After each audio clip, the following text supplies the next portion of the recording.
trombetas, 7 taças. Então, dentro da numerologia, nós vemos que a referência ao número 7, ela aparece 54 vezes dentro de Apocalipse. E nós vemos que o número 7, no contexto bíblico, é o número da perfeição, né? Porque no 7º dia, Deus já havia concluído toda a criação, e a Bíblia diz que Deus descansa. O número 3 é o número, meus irmãos, da Trindade, ou da tricotomia, corpo, alma e espírito, Pai, Filho e Espírito Santo. E o número 7, ele aparece dentro do contexto da perfeição, né? No 7º dia Deus conclui, no 6º, no 7º Deus descansa. Então o 7º dia, ou 7, número 7 na Bíblia, ele aparece apontando para a perfeição. Logo após toda a criação de Deus, Deus espera, cria tudo nos 6 dias, com 6, no 7º Deus descansa. E no Apocalipse, nós vemos que o número 7, 54 vezes ele aparece, mostrando, ou então, meus irmãos, apontando para a questão da perfeição no livro de Apocalipse.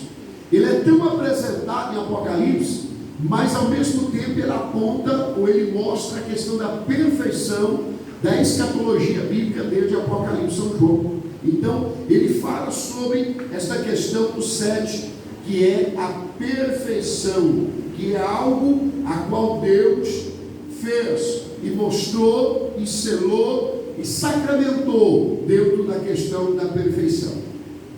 No capítulo 2, nós vemos dentre as 7 igrejas a qual nós vamos estar falando cada terça-feira, querendo Deus, dentro do tema de cada uma delas, nós vemos que João, quando ele tem a visão, ele vê 7 estrelas, ele vê 7 castiçais de ouro, e ele vê 7, meus irmãos, igrejas. Nós vemos que, na verdade, Deus, através de João, daquela visão, Deus já queria tratar ou falar com a igreja do Senhor.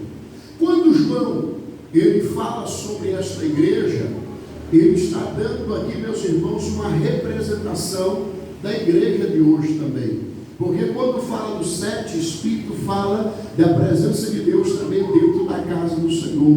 Quando João está falando das estrelas, das taças, ele está falando, meu querido irmão, minha querida irmã, acerca da obra. Eu e você, nós fazemos parte deste projeto. A igreja que você está aqui hoje, a igreja a qual nós cultuamos aqui nesta noite, é uma igreja também que é oriunda deste propósito, porque quando fala que, meus irmãos, os 7 selos, 7 pastores, as 7 estrelas, ele está falando sobre o pastor da igreja. Semana passada eu falei sobre a importância do pastor da igreja, e aqui João está dizendo, Deus vai falar com as igrejas, Deus vai tratar com as igrejas, Deus vai mostrar para a igreja a importância, meus irmãos, de estar na presença dele. E ele vai usar 7 igrejas aqui para tentar elucidar para nós, meus queridos irmãos, a vida corriqueira nossa no dia a dia. Nós vemos várias denominações, nós vemos várias igrejas, nós vemos vários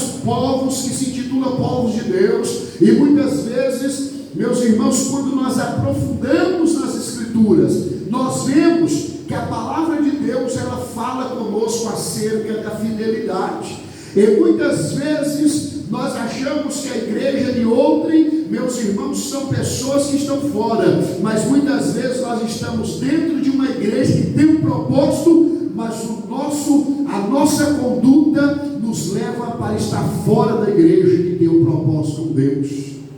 Nós vivemos em uma época muito difícil da igreja, uma época, meus queridos irmãos, que nós não entendemos o que é igreja, nós não compreendemos o que é a obra de Deus, e nós muitas vezes falamos que os nossos irmãos do passado, muitas vezes os nossos irmãos que morreram à espada, que andaram a cavalo, que andaram, meus irmãos, pelas valadas, pelas trilhas, atravessaram rios e mares, Nós muitas vezes achamos que hoje nós estamos mais inteligentes do que eles. Nós achamos que hoje nós estamos mais esclarecidos, ou somos mais próximos de Deus do que eles, porque eles não conheceram profundamente a teologia, ou tiveram a experiência como nós temos na tecnologia. Mas eu não entendo a igreja de hoje. Nós vivemos em meio a uma igreja que eu digo, eu não falo denominação, eu falo uma igreja no sentido universal, não a igreja universal, entenda, no sentido universal, as igrejas do Senhor Jesus Cristo, porque toda igreja que está atrás do Calvário, toda igreja que prega Jesus Cristo como Salvador, toda igreja que prega santidade, ela está dentro do plano de salvação, não é só nossa, toda ela está no plano de salvação. Então, hoje muitas vezes nós não entendemos o que acontece. Vivemos, meus irmãos, em meio a uma igreja enfraquecida, uma igreja que não dá conta de orar, uma igreja que não dá conta de jejuar, uma igreja que está presa em modismos da atualidade. Para dizer que esta igreja é fervorosa, ela tem que ter talvez uma coisa, tem que inventar alguma coisa aqui no culto. Talvez para essa igreja ser fervorosa, nós temos que ter algumas atrações teatrais. Talvez para essa igreja ser fervorosa, nós temos que ter teatros, nós temos que ter tantas coisas para atrair o povo. Não, meu irmão, nós vivemos um modelo de igreja que a igreja vende produtos. Vem para a minha igreja que você vai ser curado. Muitas vezes nós nem vemos a ação de Deus de uma forma racional. Meus irmãos, como diz Romanos capítulo 12, rogo-vos, pois, irmãos, pelo amor do Senhor Jesus Cristo, que entregais vossos corpos em sacrifício vivo, um culto racional ao Senhor. Paulo está falando sobre a racionalidade do culto. Ele não está falando que nós temos que ser humanistas para cultuar a Deus ou filósofos. Ele está dizendo para nós que o cultuar a Deus, ele não precisa de incrementos, ele não precisa, meus irmãos, de receita, ele não precisa, meus irmãos, de haver coisas paliativas para que você possa adorar. Não precisa de andar, meus irmãos, tão longe. O que é preciso muitas vezes para sentir a presença de Deus dentro da igreja a qual nós congregamos é nós entrarmos no portão para dentro com o coração quebrantado e contrito, é nós reconhecermos como a palavra diz, Eclesiastes capítulo 5, Salomão diz: guarda o teu pé antes, ou guarda o teu pé quando entrar na casa do Senhor. O que está faltando na igreja da atualidade, para que nós possamos conhecer as igrejas de Apocalipse, é uma igreja que tem um amor. Meus irmãos, é um povo que ama a igreja que congrega, é um povo que acha graça, meus irmãos, de buscar, porque hoje nós estamos vivendo em um tempo de escárnios, estamos vivendo em um tempo de, meus irmãos, passar a culpa de eu não sentir a presença de Deus para terceiros. Eu não senti a presença de Deus porque a irmã do meu lado não deu glória a Deus. Você é mudo? Se for, faça através de Libras, glória a Deus, ao Senhor, que Deus recebe. Eu não senti a presença de Deus porque a igreja, eu não estou gostando da igreja. Procura a igreja para você congregar, irmão. Eu não estou gostando porque a igreja tem contenda. Ore para que Deus tire a contenda.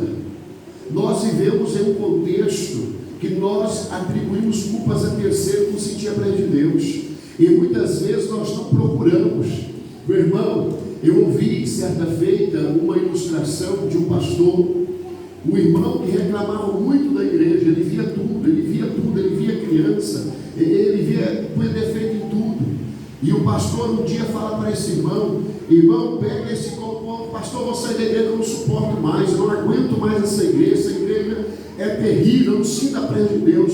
O pastor falou: irmão, antes de você sair, vamos fazer aqui uma dinâmica. O pastor pega um copo de água muito cheio, quase a derramar, e dá para o irmão, e diga: irmão, você vai andar em volta da igreja com esse copo de água até o final do culto. Quando acabar o culto, eu vou te fazer uma pergunta, e dependendo da sua resposta, você já pode ir para outra igreja. Aquele irmão pega um copo de água, irmão, assim começa a andar dentro da igreja, e ele se equilibrando para não derramar a água água, mais cheio do que esse. Ele vai para cá, ele passeia para um lado, ele passeia para o outro, e ele presta atenção, porque não podia derramar a água daquele copo, e ele vai andando, ele não olha onde ele está andando, não, ele só olha para o copo, ele vai de um lado para o outro e olha para o copo. Sabe por quê? Porque tinha que prestar atenção na missão que foi dada para ele, e ele anda de um lado para o outro, prestando atenção no copo. Quando chega o final do culto, o pastor pergunta: irmão, você viu alguma coisa na igreja? Você viu algum irmão, alguma criança fazer arte? Você viu algum irmão,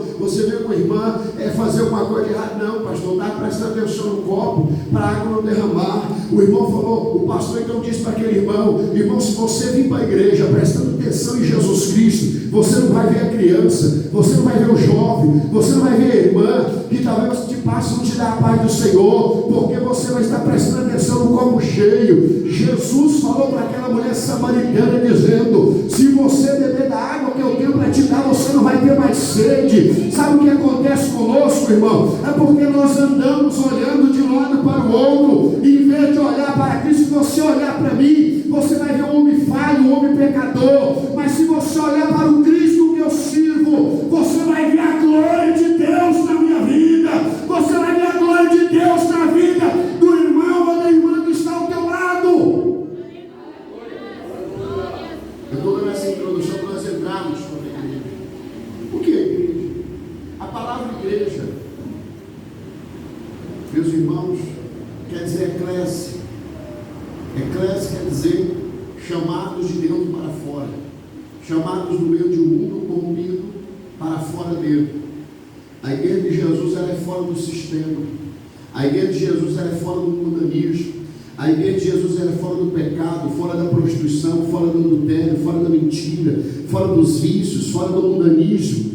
Quando fala que nós somos chamados para fora, usa também a terminologia chamada conversão, que é você dar um 360 graus, você estava indo, agora você volta, porque você converteu. Então a igreja de Jesus hoje, ela tem que se espelhar na palavra de Deus, porque senão, irmão, nós nunca vamos dar conta de dar glória a Deus na igreja. Se nós olharmos que a nossa igreja é humilde, que a nossa igreja é pequena, que a nossa igreja não parece com outras igrejas que têm grandes vidraças, ar-condicionado, nós vamos começar a olhar, você nunca vai dar conta da glória a Deus. Você tem que ir para essa igreja que tem ar-condicionado e vidraça bonita, porque aqui você não vai dar conta da glória a Deus. Por quê? Porque você não vai dar conta de glorificar. Mas se você tiver um coração contrito e acreditar que Deus te chamou para este lugar, e acreditar que Deus te trouxe para este lugar, você pode entrar para aqueles portões, para essa igreja humilde. O teu coração vai ferver de vontade de estar na igreja, de cultuar ao Senhor, de bendizer ao Senhor, de enaltecer o nome do Senhor.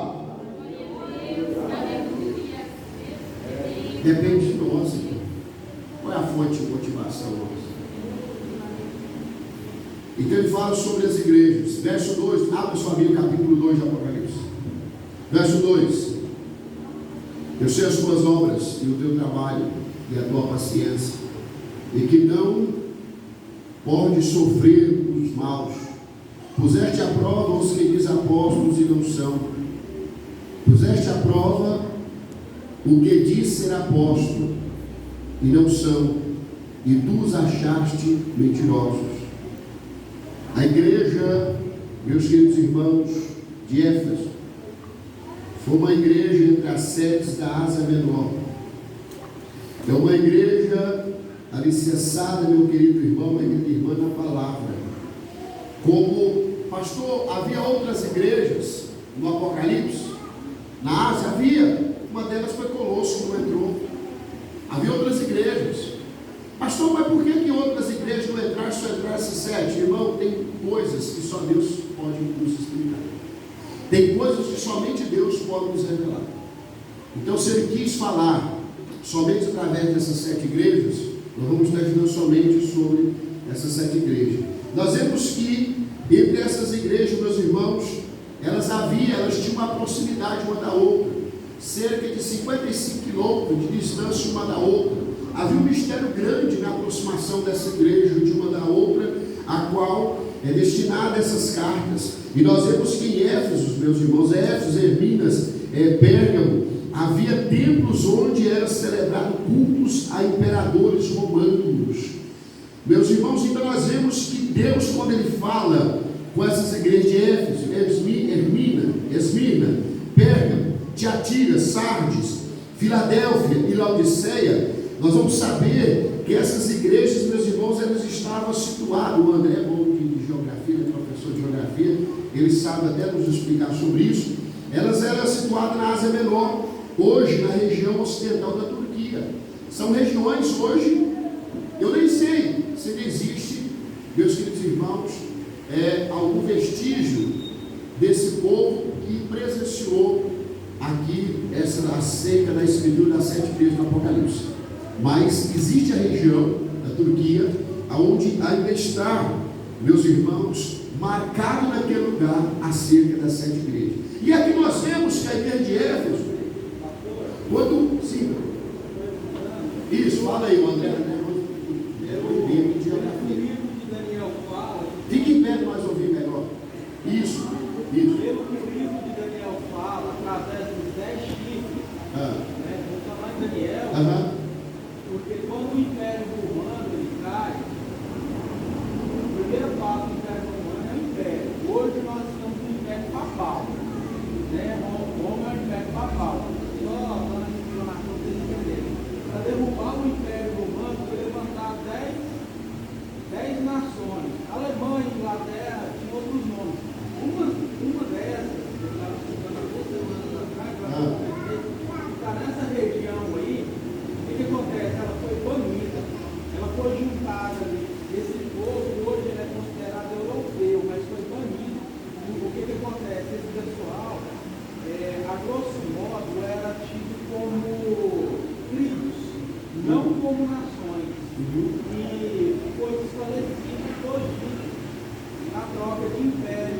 Depois do Império Romano, levanta esses 10 impérios, e esses 10 impérios, os governos dos 10, ele acaba com um dos impérios. A guerra, muitas vezes o irmão fala sobre conquistas, sobre sitiar cidades ou impérios.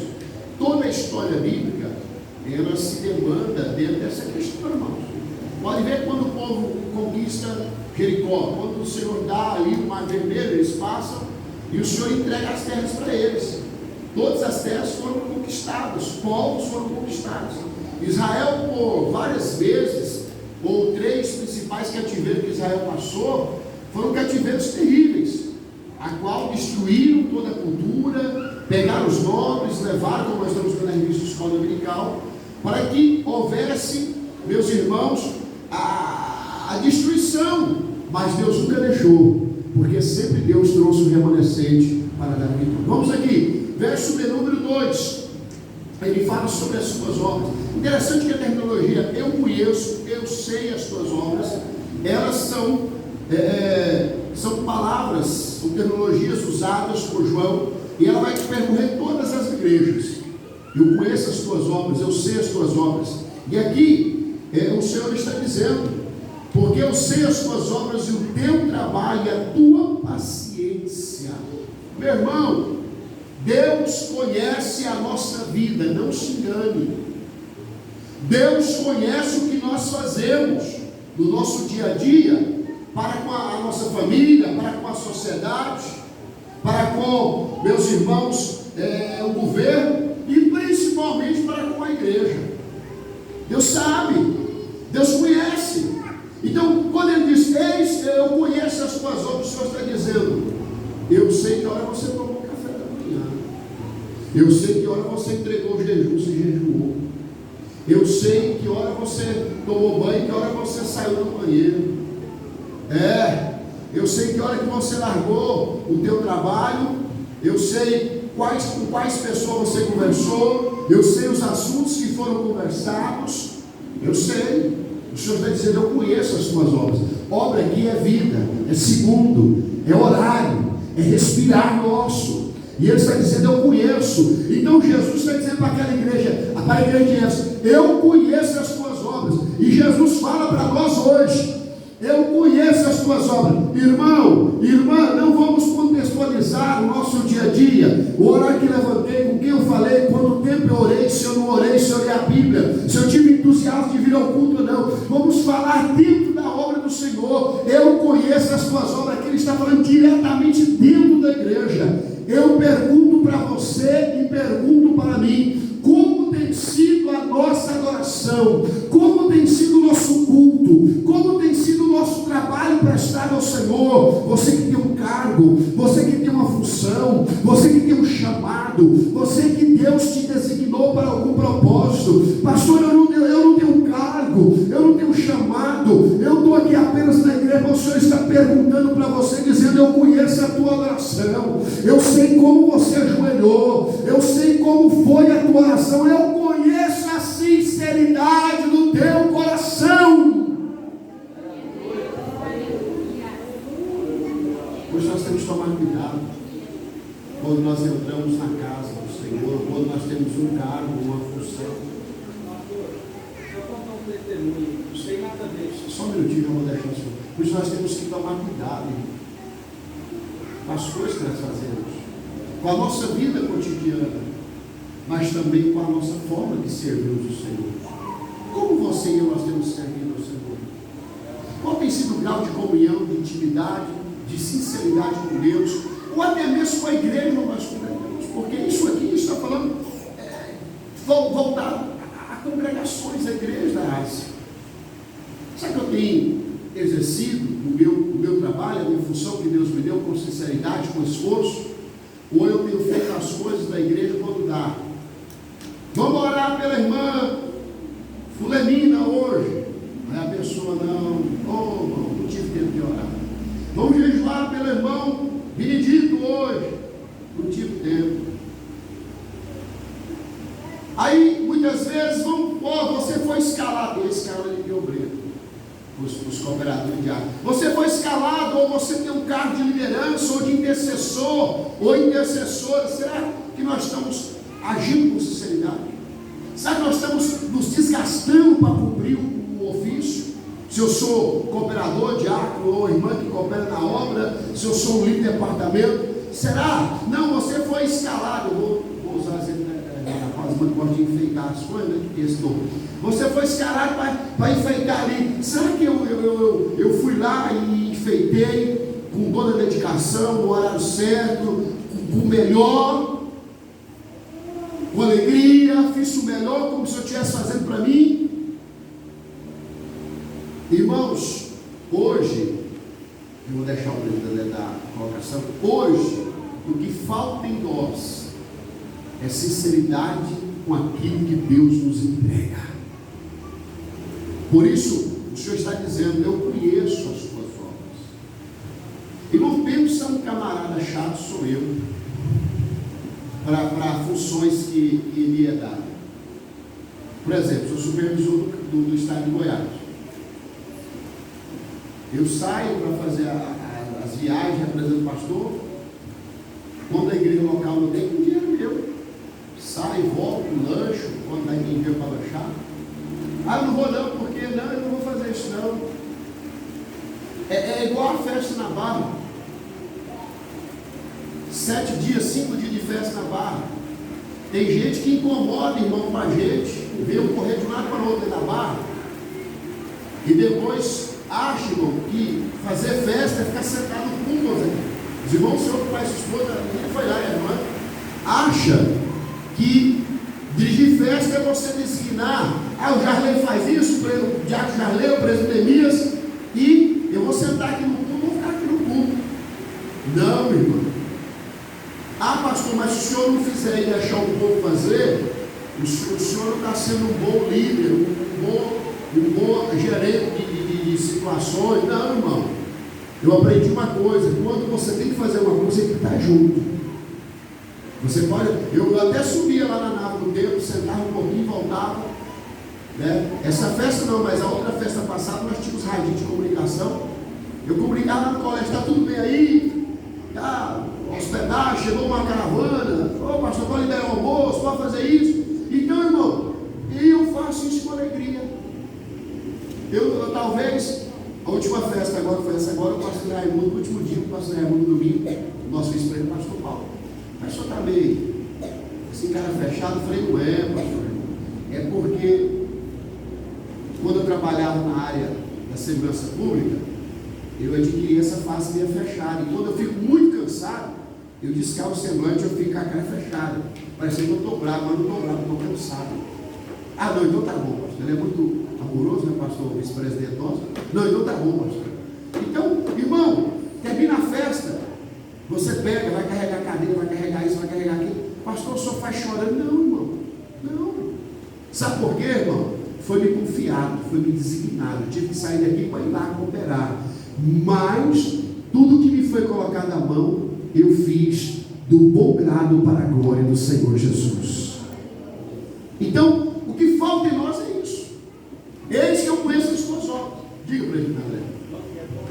Rapidinho. Então pode.